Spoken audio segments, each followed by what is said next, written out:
జై తెలంగాణ. ఇవాళ నిజామాబాద్లో పసుపు రైతులు ఉద్యమిస్తున్నటువంటి తీరుని మనం గమనించడం జరిగింది. మొన్న మిర్చి రైతులు అదే తీరుగా ఉద్యమించిండ్రు. కానీ మాటలు చెప్పినటువంటి కేంద్ర రాష్ట్ర ప్రభుత్వాలు ఇద్దరు కూడా మరి రైతులకు ఆదుకోవడానికి ముందుకు రావడం లేదు. నిజామాబాద్లో పసుపు రైతులకు 15,000 మద్దతు ధర ఇస్తామని చెప్పి కాంగ్రెస్ పార్టీ అధ్యక్షుడిగా ఉన్నప్పుడు ఇప్పటి ముఖ్యమంత్రి గారు రేవంత్ రెడ్డి గారు మాట ఇచ్చి ఉన్నారు. అదే మాట గౌరవనీయులు రాహుల్ గాంధీ గారు కూడా చెప్తున్నారు. కానీ పసుపుకు ఇప్పుడు కనీసం 11,000, 9,000 కూడా రానటువంటి పరిస్థితులలో ప్రభుత్వం ముందుకొచ్చి మా నిజామాబాద్ పసుపు రైతుల్ని ఆదుకోకపోవడం అన్నది కేవలం రైతుల్ని నయవంచన చేయడమే, మోసం చేయడమే. కాబట్టి తక్షణమే రాష్ట్ర ప్రభుత్వం ముందుకొచ్చి పసుపు పంటను కొనుగోలు చేయాలని చెప్పి కనీసం 15,000 రూపాయలు మద్దతు ధర ఇవ్వాలని చెప్పి నేను డిమాండ్ చేస్తూ ఉన్నాను. ఈ విధంగా పసుపు బోర్డు తీసుకొచ్చామని చెప్తున్నటువంటి భారతీయ జనతా పార్టీ మా ఎంపీ అరవింద్ గారు కూడా మరి ఈ సందర్భంలో కనీసం రైతులను పరామర్శించేటటువంటి పరిస్థితి కూడా కనబడడం లేదు. పసుపు బోర్డు తీసుకొచ్చారు, దానికి చట్టబద్ధత లేదు. పసుపు బోర్డు తీసుకొచ్చినారు, దాంతో పసుపు రైతులకు ఒరిగిందేమీ లేదు.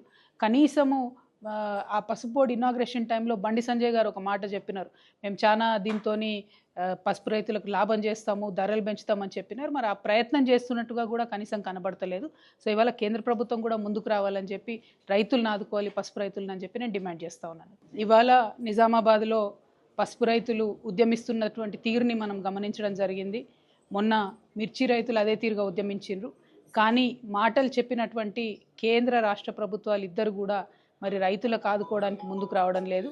నిజామాబాద్లో పసుపు రైతులకు 15,000 మద్దతు ధర ఇస్తామని చెప్పి కాంగ్రెస్ పార్టీ అధ్యక్షుడిగా ఉన్నప్పుడు ఇప్పటి ముఖ్యమంత్రి గారు రేవంత్ రెడ్డి గారు మాట ఇచ్చి ఉన్నారు. అదే మాట గౌరవనీయులు రాహుల్ గాంధీ గారు కూడా చెప్తున్నారు. కానీ పసుపుకు ఇప్పుడు కనీసం 11,000, 9,000 కూడా రానటువంటి పరిస్థితులలో ప్రభుత్వం ముందుకొచ్చి మా నిజామాబాద్ పసుపు రైతుల్ని ఆదుకోకపోవడం అన్నది కేవలం రైతుల్ని నయవంచన చేయడమే, మోసం చేయడమే. కాబట్టి తక్షణమే రాష్ట్ర ప్రభుత్వం ముందుకొచ్చి పసుపు పంటను కొనుగోలు చేయాలని చెప్పి కనీసం 15,000 రూపాయలు మద్దతు ధర ఇవ్వాలని చెప్పి నేను డిమాండ్ చేస్తూ ఉన్నాను. ఈ విధంగా పసుపు బోర్డు తీసుకొచ్చామని చెప్తున్నటువంటి భారతీయ జనతా పార్టీ మా ఎంపీ అరవింద్ గారు కూడా మరి ఈ సందర్భంలో కనీసం రైతులను పరామర్శించేటటువంటి పరిస్థితి కూడా కనబడడం లేదు.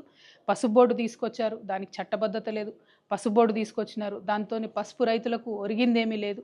కనీసము ఆ పసుపు బోర్డు ఇనాగ్రేషన్ టైంలో బండి సంజయ్ గారు ఒక మాట చెప్పినారు, మేము చాలా దీంతో పసుపు రైతులకు లాభం చేస్తాము, ధరలు పెంచుతామని చెప్పినారు. మరి ఆ ప్రయత్నం చేస్తున్నట్టుగా కూడా కనీసం కనబడతలేదు.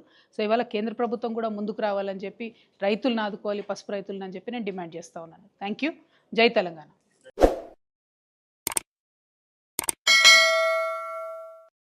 Hi friends, thank you for watching this video. ఈ వీడియో కనుక మీకు నచ్చినట్లయితే దయచేసి లైక్ చేయండి, షేర్ చేయండి. ముఖ్యంగా మా ఛానల్ 24/7 న్యూస్ టీవీని సబ్స్క్రైబ్ చేసుకోండి. ఆ తర్వాత మీ విలువైన అభిప్రాయాల్ని, మార్పులు, చేర్పులు, కావాల్సిన వీడియో ఏమన్నా ఉంటే మన వీడియో కింద కామెంట్ సెక్షన్లో కామెంట్ రూపంలో తెలియజేయండి. నమస్కారం, సాయిదంచిక మాట్లాడుతున్నాను. ప్లీజ్ సబ్స్క్రైబ్, షేర్, లైక్ చేయండి 24/7 టీవీ ఛానల్. హాయ్ నమస్తే, నేను మీ Sonia Akula. Please subscribe to 24/7 news TV. Hi అండి, అందరికీ నమస్తే. నేను Mankota Prasad. Please do subscribe 24/7 news TV. Political, entertainment and infotainment updates కోసం like, share, subscribe 24/7 news TV.